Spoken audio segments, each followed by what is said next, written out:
Hello everyone, welcome back. Scarlett here again. We're continuing the Abductor realization, and we're starting today on chapter 8, hard lessons. Okay, so let's just jump right in. Damien and the pack are now home, and they head into the barn to put away the motorcycle and crossbow. Walking into the barn, he sees Curtis is awake. As he's putting away the crossbow, Curtis closes his eyes, hoping Damien believes he's sleeping. Damien walks right by him as he grabs the cover for the bike. Curtis looks around to see if he recognizes the area, but it doesn't seem familiar to him. He tries to move, but he then realizes he's tied up. He tries to free himself. Well, look who's up, Damien says as Curtis closes his eyes. Come on, I saw you now. Don't be shy. Everything will be okay, Damien continues as Curtis closes them tighter. Do you know what happened to Leroy and Trey? What do you mean? Curtis asks. Well, you don't see them next to you, so I thought you might want to know. Leroy threw Trey to the dogs when he tried to escape. He got himself blown up trying to get out of the woods. He also left you here so I can have fun with you. Man, you lying. He wouldn't leave me like you said, Curtis says. He's coming back for me, you see, son. Do you want to bet your life on that? He'll show up, son, and once he sets me free, you will be sorry, B, Curtis answers. Man, you are cranky once you wake up. Son, don't you take me for a B because of what happened before. I'll effing drop your butt because I'm a effing survivor. I got balls, son, Curtis replies. Really? You have balls, huh? You're a survivor. That's good, because I don't want to kill you. Trust me. If I wanted you dead, I would have already killed you, Damien says as he holds Leroy's head. You killed him. You effing dead. I'm going to put your B butt on ice, Curtis replies, full of rage. Don't talk crap, boy. I didn't kill anyone. What happened? That happened when he tried to escape. Besides, I hate killers. That's why I don't kill. I torture and collect, just as I like, as I was taught. Killers kill because they are afraid, and they don't want anyone to find out what they've done. I don't answer to anyone. I'm my own law enforcement. It's my boundaries, and I cross them as I see fit. Now, to teach your first lesson. You don't speak out against me. I'm going to take what you proudly just told me you have. And I'm not going to lie, it's going to hurt. That's what makes it fun. And I don't have any pain medication for you, Damien continues with an evil grin. What are you talking about? Curtis asks. I'm going to take your balls, boy. You claim you're going to do this and that because of them.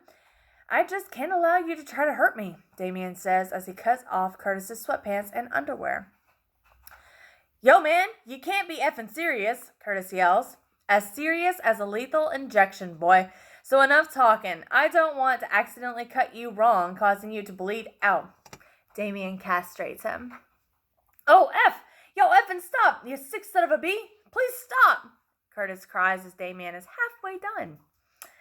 Sorry, but I had to do that. I thought I saw something unhealthy there. Then I remembered I might as well not do this. I'm not a professional, Damien says as he laughs and throws salt on the wound. Oh, Jesus! Curtis cries out in pain. See, that wasn't so bad, was it? I know the pain must be intense, but don't worry. I'm going to fix it so you don't die on me. I might not have any pain pills or any anesthetic, but I do know of ways to heal and seal a wound. Damien starts a fire and places the knife over it. Please, no more. I'm sorry. I'll do what you want, Curtis cries while the blade turns red. You see, all you people are the same. You start off all tough, and once I start doing something, you all start to cry. Well, it wasn't that hard to break your spirit, now was it? Damien says. Now we have other things to do, so let's seal the wound. Damien places the red-hot knife over the wound. Oh, F, please no more, please stop, Curtis yells as Damien holds him down. There, tough guy, it's over. You were a survivor, and were a fighter. Damien says sarcastically as he injects him with xylazine, placing a gag in his mouth and leaves the room. Damien heads back outside of the barn and gives the dogs a bath to get all the blood off of them. Once he's done, he lets the pack run around and play for a while. Damien walks over to the refrigerator and takes out meat to feed the dogs. Once the food is done, Damien calls them over. In the middle of their feeding, Damien hears the phone ringing and rushes over to answer it. The call is from Louie, calling to inform him the work is coming along great. Andy's worker is dedicated to finishing the job, but Andy seems to be a bit of a slacker.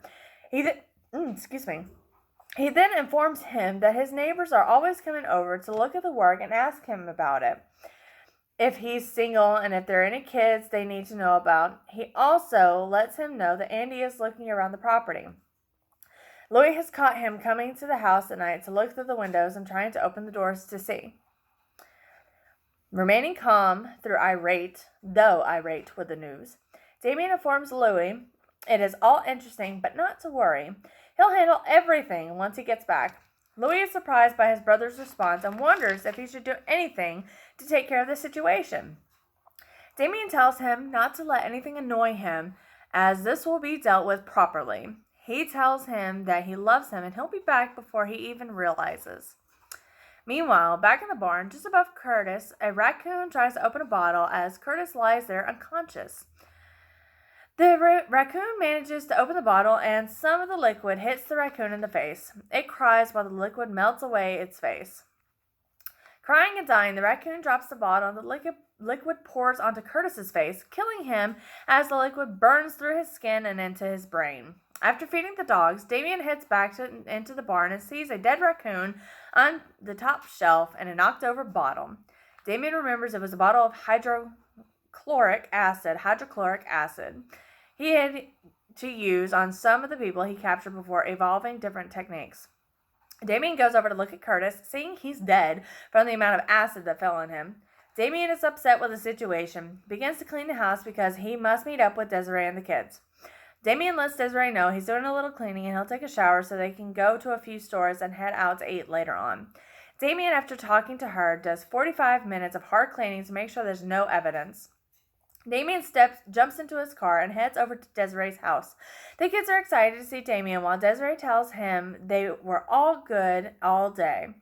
Jeremiah and Beaver argue about where to go first, and Damien and Desiree agree he'll take Jeremiah while she'll take Beaver. Once at the mall, Jeremiah sees all the new video games and he remembers how much he used to enjoy playing them. He wants to go in there first, to which Damien agrees. Desiree takes Beaver into the clothing store so they can grab things she'll need. The kids enjoy themselves running from store to store as they buy things they could never have before. Damien glances over at Desiree and winks at her as she smiles back at him. They finish their shopping and head out to the restaurant. The kids are full of excitement and cannot wait to see where they're going to eat. Damien walks in the restaurant with the kids while Desiree stays in the car for a minute to apply some makeup. When finished, she starts to walk into the restaurant when a lady comes up from behind the shadows and grabs her by the arm. Desiree, startled, reaches into her pocketbook to grab her pepper spray, but is shocked when it isn't there. Sorry. Hey, Burpee. Isn't there. What do you want? Desiree asks. She's pushing me. See? Help me, please, the lady responds as she falls on the floor. Wait here. Don't move, okay? I'm going to get some help, Desiree says as she runs into the restaurant looking for Damien. Inside the big restaurant, Desiree has an adrenaline rush running throughout the building looking for Damien. Service and other employees chase her trying to figure out what's going on. Customers watch as she runs through the restaurant. She passes them, screaming and calling out for Damien. She finally locates him. She takes him to see the lady who is lying on the parking lot ground. Damien goes to his trunk, pulling out a first aid kit. He grabs a few packs of alcohol swabs, passes them underneath her nose. She reacts to the smell of the swabs, and Damien sits her up so she can breathe better and have some water. Desiree looks on as the lady slowly recovers, as she drinks the water and tries to make sense of where she's at. Ma'am, are you okay? Desiree asks as the lady holds her head. Do you remember anything that happened? I'm okay, thanks. I've had several hard moments these past several weeks, the lady replies. I'm happy to hear that you're okay. Where can I reach your family and let them know that you're okay, or would you like to use my phone? I have no family. They were murdered 8 years ago, the lady answers. I just became homeless a few months ago, and I have nowhere to go. I am so sorry. What's your name? Desiree asks. My name is Kara Michaels, the lady replies. I don't know why, but that sounds so familiar to me. Have we met before? I don't think so, Kara replies.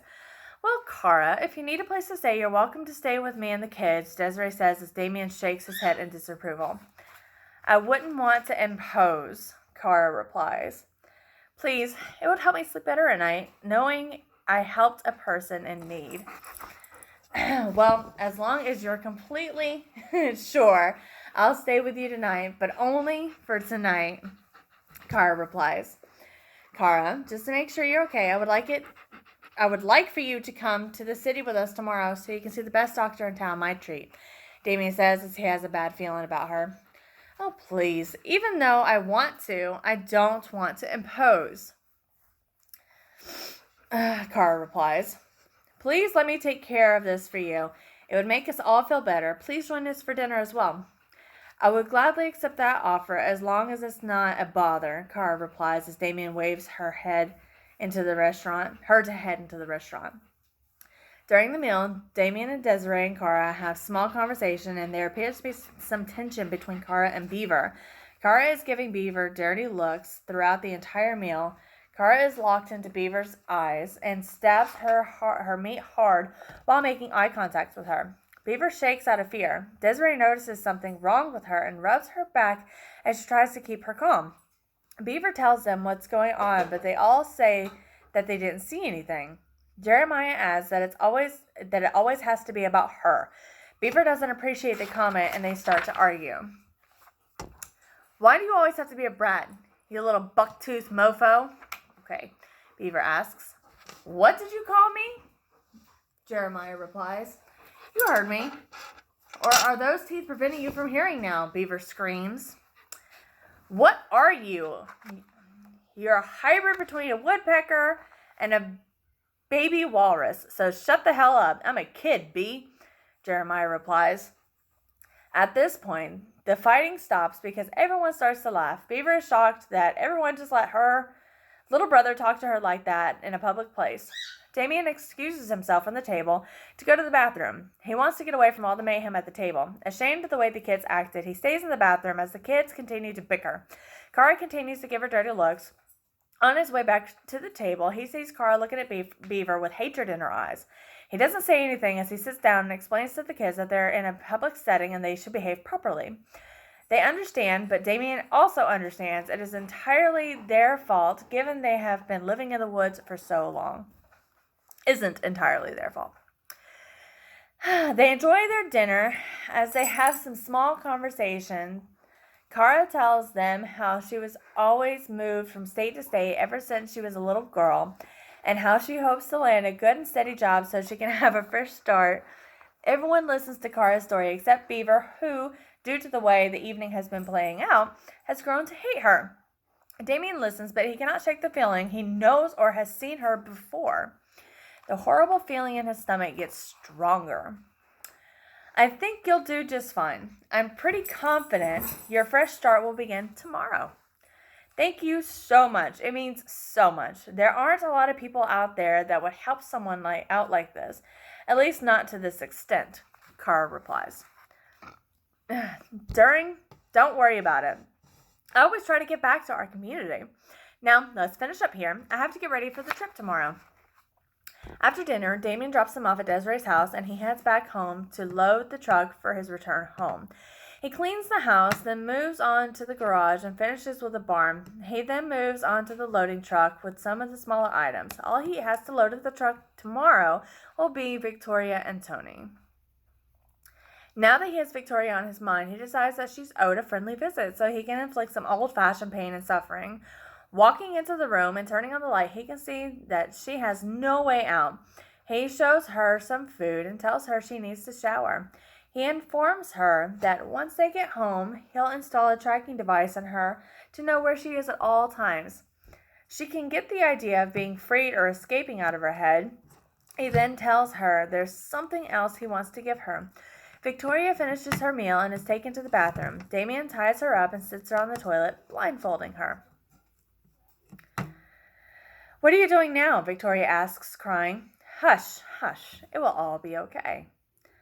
"Please don't hurt me. Please," Victoria begs as she continues to cry. "I'm not going to hurt you. You were my favorite girl growing up," Damien replies, brushing her hair. "Please let me go," Victoria says.